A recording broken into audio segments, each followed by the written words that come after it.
എല്ലാവർക്കും എൻ്റെ പൊൻവീട്ടിലേക്ക് സ്വാഗതം. നൊയമ്പ് കാലമായതുകൊണ്ട് നൊയമ്പ് ആശംസകൾ എല്ലാ എൻ്റെ കൂട്ടുകാർക്കും നേരുന്നു. നൊയമ്പെടുക്കുന്ന എല്ലാവർക്കും, ഹിന്ദുവെന്നോ മുസ്ലിമെന്നോ അങ്ങനെ ഇല്ലാതെ എല്ലാ കൂട്ടുകാർക്കും നൊയമ്പ് ആശംസകൾ നേരുന്നു. അപ്പോൾ നമുക്കിന്ന് ഈ നൊയമ്പ് കാലത്ത് നല്ലൊരു ജ്യൂസ് കുടിക്കാം. ജ്യൂസ് എന്ന് വെച്ചാൽ പഴം കൊണ്ടുള്ള ജ്യൂസ് അതല്ലേ. ഇപ്പോൾ ഞാൻ എടുത്തേക്കുന്ന പാളയന്തോടൻ പഴം എടുത്തിട്ടുണ്ട്. അപ്പോൾ ഇത് പറഞ്ഞ ഫ്രൂട്ട് സലാഡെന്നാണ് പറയുന്നത് കേട്ടോ. അതിന് വേണ്ടുന്ന ഫ്രൂട്ട്സുകൾ നമുക്ക് എന്ത് മാതളം ഉണ്ടെങ്കിൽ മാതളം ഇടും. പേരയ്ക്ക ഇടരുത്. കാരണം വെച്ചാൽ പേരയ്ക്ക അതിൻ്റെ അരിയൊക്കെ കടിക്കുമ്പോൾ ഒരു വല്ലാത്തൊരു നമുക്ക് ഒരു ഇഷ്ടപ്പെടാത്തൊരു തോന്നും. അപ്പോൾ നമുക്ക് ഇഷ്ടമുള്ള എല്ലാ ഫ്രൂട്ട്സുകൾ നമുക്ക് ഇത് കണക്കുള്ള സ്പൈസ്, ഇത് കണക്കുള്ള ബദാം അതേപോലെയുള്ള എന്ത് വേണമെങ്കിലും നമുക്കിടാം കേട്ടോ. അപ്പോൾ ഞാൻ എന്താ പാളയത്തോടൻ പഴം എടുത്തിട്ടുണ്ട്, പിന്നെ മുന്തിരിങ്ങ, ബദാം അരിഞ്ഞു വെച്ചിട്ടുണ്ട്, കശുവണ്ടിയുണ്ട്, കടലപ്പരിപ്പുണ്ട്. ഞാൻ പഞ്ചസാരയ്ക്ക് പകരം കൽക്കണ്ട് ഉപയോഗിക്കുന്നത്, കൽക്കണ്ടുണ്ട്, കുറച്ച് ആപ്പിളുണ്ട്, ഈത്തപ്പഴമുണ്ട്, ചെറിയുണ്ട്. കണ്ടോ, ഇത്രയും സാധനങ്ങളാണ് ഞാൻ എടുത്തേക്കുന്നത്. ഇത് പിന്നെ നമ്മൾ ബിരിയാണിക്കൊക്കെ ഇടുന്ന ഫുഡിൻ്റെ ആ പൊടിയും, ചുമന്ന പൊടിയോ മഞ്ഞപ്പൊടിയോ ഇഷ്ടമുള്ള എടുക്കാം കേട്ടോ. കണ്ടില്ലേ, ഞാൻ ആ പൊടിയും എടുത്തിട്ടുണ്ട്. പിന്നെ നല്ല തണുത്ത ഐസും, തണുത്തിരിക്കണം. അതിന് വേണ്ടി നമ്മൾ കുറച്ച് ഐസും കൂടെ കട്ടിയാക്കി വെച്ചേക്കണം. അപ്പോൾ ആ തട്ടിപ്പൊട്ടിച്ചങ്ങ് ഇട്ടാൽ മാത്രം മതി, അല്ലെങ്കിൽ പിന്നെ ഫ്രിഡ്ജിനകത്ത് വെച്ചേക്കണം. അപ്പോൾ ആദ്യം പണ്ടൊക്കെ ആണെങ്കിൽ ഇതേ കണക്കൊരു പാത്രം എടുത്തിട്ട്, ഇതൊക്കെ ഇപ്പോൾ ഇറങ്ങിയത് കാര്യങ്ങളല്ലേ. ഇതൊക്കെ ഞാനും ഇപ്പോഴാണ് കാണുന്നത്. ഇതൊക്കെ ഇപ്പോൾ അങ്ങനെയല്ലായിരുന്നു ഞാൻ ഉണ്ടാക്കിക്കൊണ്ടിരുന്നത്. അങ്ങനെയല്ല, ഞാൻ ഈ പഴമെല്ലാം ഒരു പാത്രത്തിലോട്ട് ഇങ്ങനെ തൊലിയെല്ലാം കളഞ്ഞിട്ടിടും. എന്നിട്ട് കൈ കൊണ്ട് തന്നെ നല്ലോണം പിശയും, ഇങ്ങനെ നല്ലോണം മിക്സ് ചെയ്യും. അങ്ങനെയാണ് ചെയ്തുകൊണ്ടിരുന്നത്. ഇപ്പോൾ ആളുകൾക്ക് അത് പറയുമ്പോൾ എന്തിനാ കൈ കൊണ്ട് അങ്ങനെ ചെയ്യല്ലേ എന്നൊക്കെ ഒരു സംസാരം വരുന്നത് കൊണ്ട് ഞാൻ ഉപയോഗിക്കുന്നില്ല കൈ കേട്ടോ. അപ്പോൾ നമുക്ക് ഇത് തന്നെ ഈ മത്ത് പോലിരിക്കുന്ന സാധനം വെച്ച് തന്നെ നമുക്കിത് കടഞ്ഞെടുക്കാം. ഓക്കെ, അപ്പോൾ നമുക്ക് പഴമെല്ലാം എടുക്കാം. ഇതിന് പാളയന്തോടൻ പഴം, റോബസ്റ്റ, ഈ 2 പഴം വെച്ച് മാത്രം ഇത് കൂടുതലും ചെയ്യുന്നത് കേട്ടോ. ഏത്തപ്പഴമൊക്കെ ചെയ്യാൻ പറ്റും, എന്നാലും അത് ഏത്തപ്പഴത്തിനൊക്കെ ഒരു വ്യത്യാസം വരും, ടേസ്റ്റ് വ്യത്യാസം വരും. പക്ഷേ പാളയന്തോടനാണ് ഏറ്റവും നല്ലത്, ചെറിയ പഴം കേട്ടോ. പിന്നെ ഞാലിപ്പൂവൻ, അതൊക്കെ ആണെങ്കിൽ നല്ല രസമാണ്.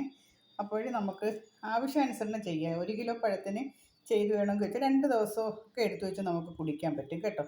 അപ്പോൾ ഞാൻ ഈ പഴമെല്ലാം വെച്ചിട്ടുണ്ട്. ഇത് മത്ത് വെച്ച് നമുക്ക് ഇത് ഇങ്ങനെ ആക്കാം.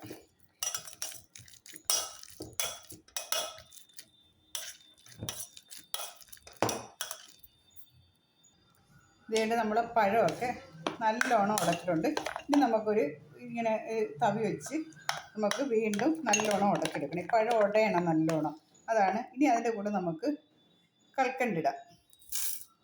കൽക്കണ്ട 100 ഗ്രാം കൽക്കണ്ടാണ് ഞാൻ ഇട്ടേക്കുന്നത് കേട്ടോ. നിങ്ങൾക്ക് പഴത്തിൻ്റെ അനുസരിച്ച് നിങ്ങൾ ആർക്ക് എത്ര വേണമെങ്കിലും എടുക്കാം. പഞ്ചസാര വേണമെങ്കിൽ ഉപയോഗിക്കാം. ഞാൻ കൽക്കണ്ട ഉപയോഗിച്ചേക്കുന്നത് കേട്ടോ. അപ്പോൾ നല്ല കടിക്കുമ്പോൾ നല്ല ടേസ്റ്റ് കിട്ടേ. കണ്ടല്ലോ. ഇനി നമുക്ക് വെള്ളം ഒഴിക്കാം.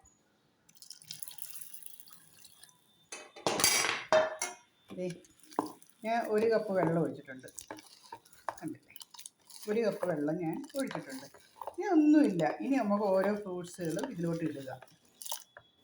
വേണ്ടേ, ഈത്തപ്പഴം എല്ലാം കട്ട് ചെയ്യണം. ചെറി, കറുത്ത മുന്തിരിങ്ങ ഇടാം, വെള്ള മുന്തിരിങ്ങ ഇടാം,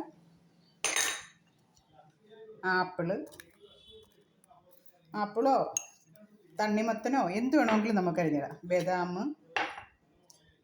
കശുവണ്ടി, കടലപ്പരിപ്പ്, കപ്പലേണ്ടി വേണമെങ്കിൽ ഇടാം. കപ്പലേണ്ടി നല്ല രസമാണ് കേട്ടോ. ഇപ്പോൾ എൻ്റെ കപ്പലേണ്ടി ഇല്ലാത്തതുകൊണ്ടാണ് ഞാൻ ഈ കടലപ്പരിപ്പ് ഇടുന്നേ.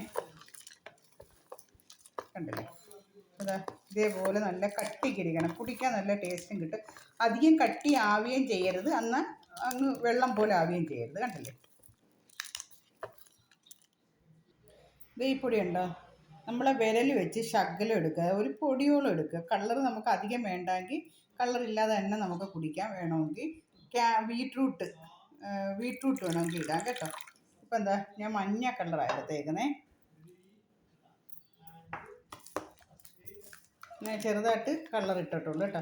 ഇതിൻ്റെ ചുവപ്പ് വേണമെങ്കിൽ ചുവപ്പ് ഇടാം, മഞ്ഞ വേണമെങ്കിൽ മഞ്ഞ ഇടാം. മഞ്ഞ ഇടുമ്പോൾ ഒരു പൈനാപ്പിളിൻ്റെ എസൻസ് കിട്ടും ഇതിനകത്ത്. നമുക്ക് വേണമെങ്കിൽ ഒരു തുള്ളി പൈനാപ്പിളിൻ്റെ എസൻസ് വേണമെങ്കിൽ ഒഴിക്കാം, ഇഷ്ടമുണ്ടെങ്കിൽ ഒഴിക്കുക, ഇല്ലെങ്കിലും കുഴപ്പമൊന്നുമില്ല.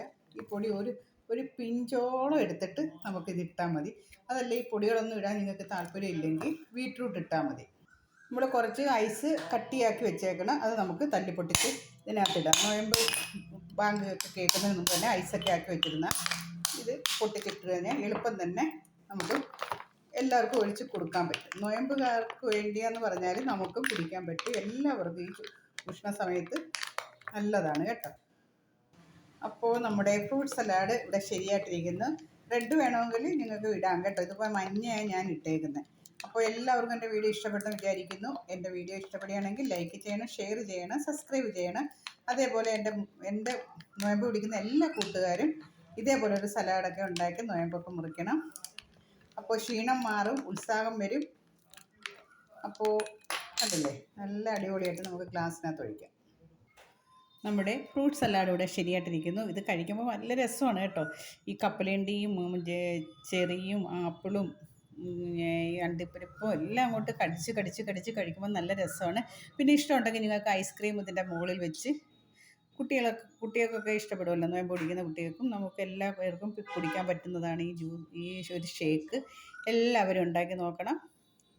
അപ്പോൾ കണ്ടില്ലേ, നല്ല അടിപൊളിയാണ് കേട്ടോ. നല്ല നോക്കട്ടെ, ഒന്ന് മധുരം ഉണ്ടോന്ന്.